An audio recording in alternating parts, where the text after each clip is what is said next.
Yes?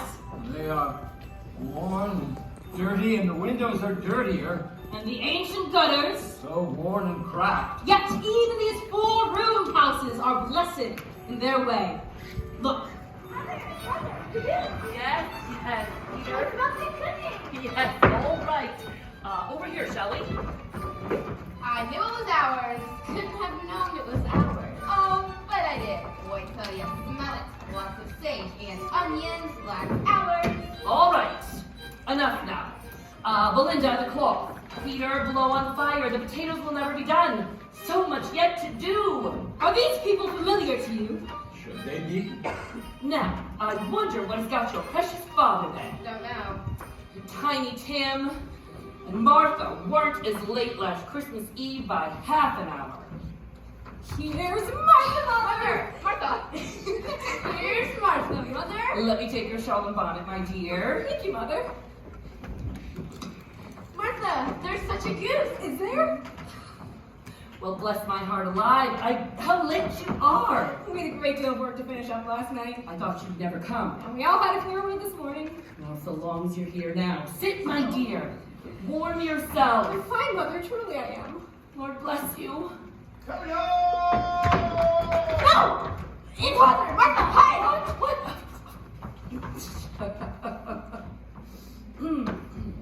Release the hounds! Say, has anybody seen a fox pass this way? Are they familiar to you now? Riders, dismount. There's a good lad. Now we're all here. Where's our Martha? Not coming. Not coming upon Christmas Day. Work. Christmas! What is it then? Oh, don't look at that. Father. Yes, my boy. The goose. It's almost ready. Is it? Well, I'm ready as well. All right. Will none of us eat unless we finish? Peter, go and fetch the goose. Take Belinda with you. Martha, will you take Tim to the wash house? I'm sure he'd like to watch the pudding boil. Mind you don't disturb it. This is where you will truly find me. And hearts that are kinder to one another on this day, sharing their joys. All that is needed is a generous hand and a hearty laugh.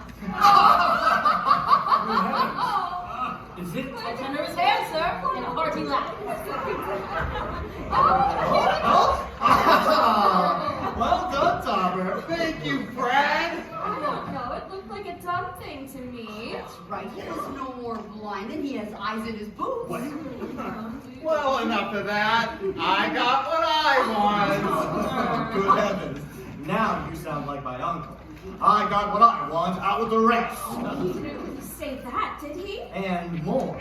Christmas is a humbug. He believes it too. And more shame to him then. Well, he's a comical old fellow, that's the truth. And not so pleasant as he might be. Well, I have no patience for him. And I don't see how you do. Well, because I'm sorry for him. I couldn't be angry with him if I tried. Try harder. I never liked that one. But who suffers by his ill whims? Himself, always. He won't come and dine with us, and what's the consequence? We won't lose much of a dinner. I think he misses out on a very good dinner. Only because he stayed away. If he had come, she'd have poisoned him like What do you say, Topper? I see you're as tight with your punch as your uncle is with his money. A drop of something at least, Fred. Well said, Topper. Glasses, please, everybody. How can they be so joyful? Indeed. What right have they to be married? They're poor enough. And yet, not so poor. In spirit. Streets busy, Robert? Yes, very. Well, the weather's dropping. Gloomy skies. Did you miss rolling in? Boys running in the street. Throwing snowballs. Boys running everywhere. How did Tim behave in church? As good as gold, and better. He gets so thoughtful sitting by himself sometimes. And he thinks the strangest things you've ever heard. He told me on the way home that he was thankful that he could be in church today because he thought that people might find it pleasant to look upon him because he's a cripple, because they thought that it might remind them upon Christmas Day who made the lame beggars walk and the blind men see. But he's getting better, my love. He's getting stronger and hardier. I see it.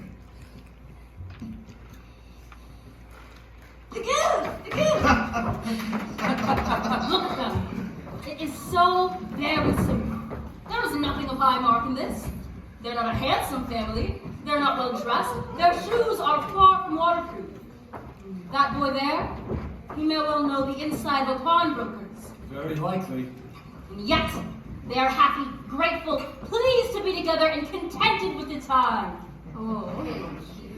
And besides, you know his wealth is of no use to him. It isn't. He doesn't do any good with it. He doesn't make himself comfortable with it. He hasn't even the satisfaction of thinking he's ever going to benefit us with it. But I'll invite him here, year after year, whether he likes it or not. Well, it might be a grand waste of time. Still, if it only puts him in the vein to give his poor clerk 50 pounds, that's something. May he rail at Christmas until he dies. And he very well may. But I'll wager he can't help thinking better of it to find me in good temper year after year saying, Uncle Scrooge, how are you? And besides, I think I've begun to shake it. You'll see, you'll see. You've all got your punch, now drink up. Ladies and gentlemen, being but a poor bachelor, a wretched outcast from the battle of sexes in which most of you have ended by Or half surrender. or half surrender. So I shall say simply, thank you both for celebrating your Christmas with us. Thank you, Tommy. And to our health, may we live 1,000 years and never be worse judges of the right sort than we are at present. Cheers, everybody. Cheers, everyone. Mr. Scrooge, I give you Mr. Scrooge, the founder of the feast. Founder of the feast, indeed. I wish I had him here. I'd give him a piece of my mind to feast upon, and I hope he'd have an appetite for it. My dear, children, Christmas Day. It should be Christmas Day, when one drinks to the health of such a hard-hearted, stingy man as Mr. Scrooge. You know he is, Robert. No one knows it better than you do. My dear, Christmas Day. I'll drink to his health, for your sake, for the day's sake, not for his. A long life to him, and a Merry Christmas, and a Happy New Year. He'll be very merry and very happy indeed, I'm sure. Mr. Scrooge. Mr. Scrooge. I begin to see, Spirit, Do you? that my name should cast such a shadow.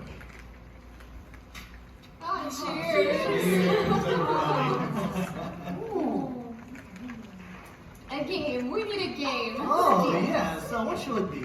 Something I can sit down for, please. I know. How, when, and where. Oh, that's a good one. No. Queen of Sheba! You would like that. How about yes and no?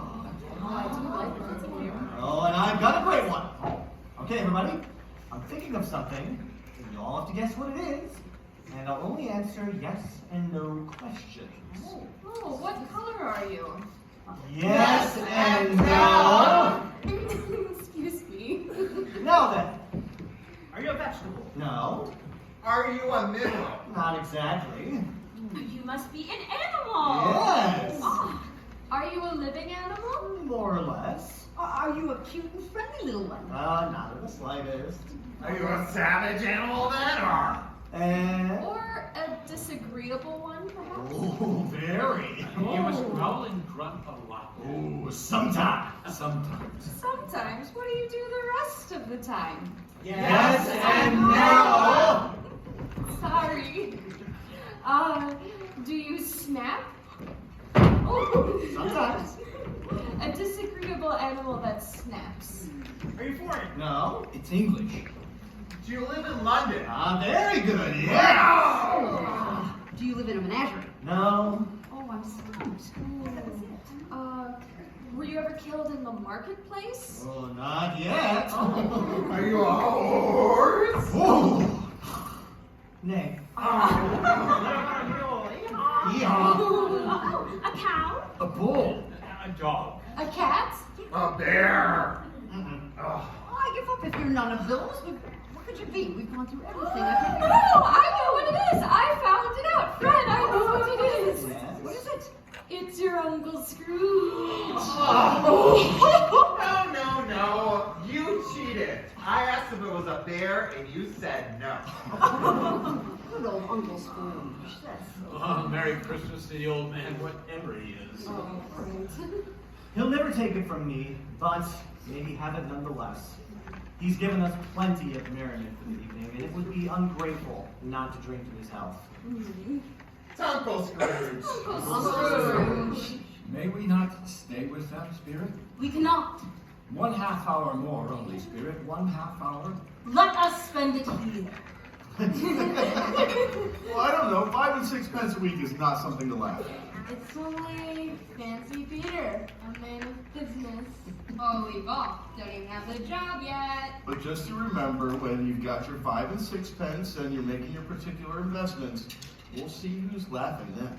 And just you remember, it won't be long before you're out in the world, too. That's right. Perhaps you'll join me at the milliner's. Not me. Why ever not?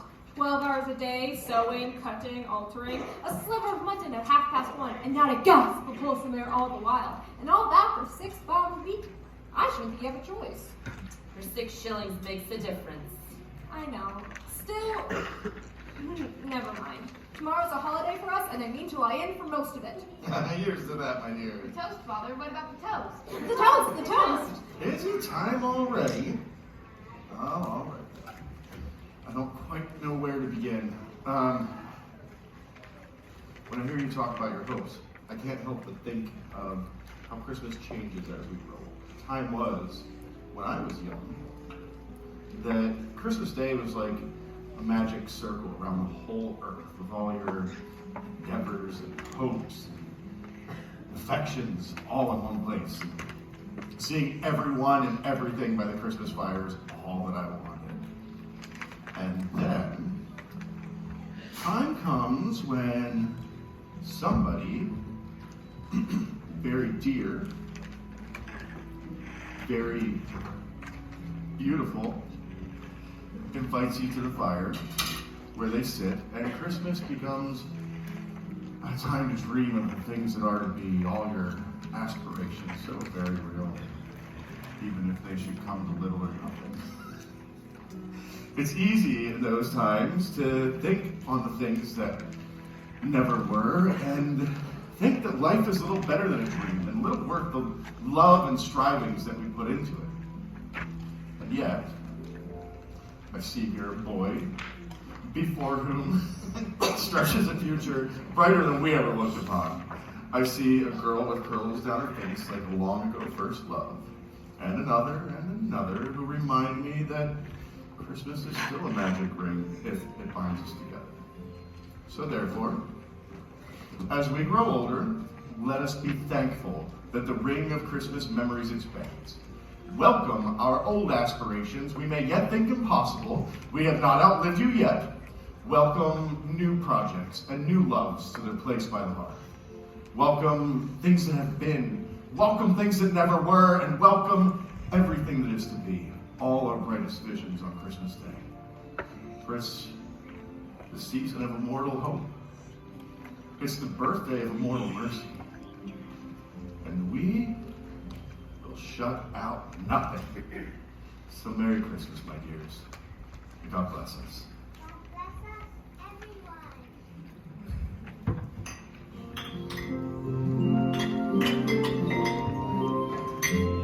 Of snow that shine like diamonds, all behold this day.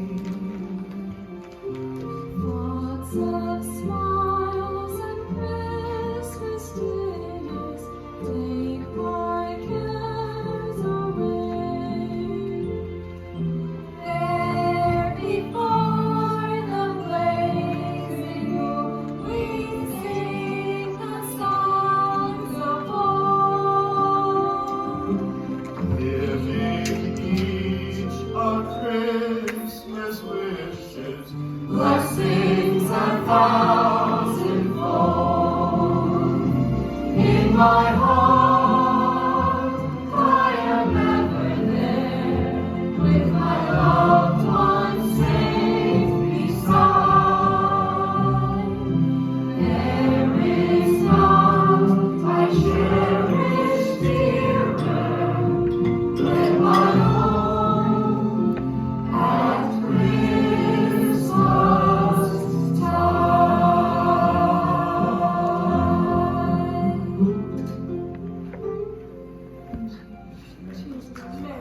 sweet bowl.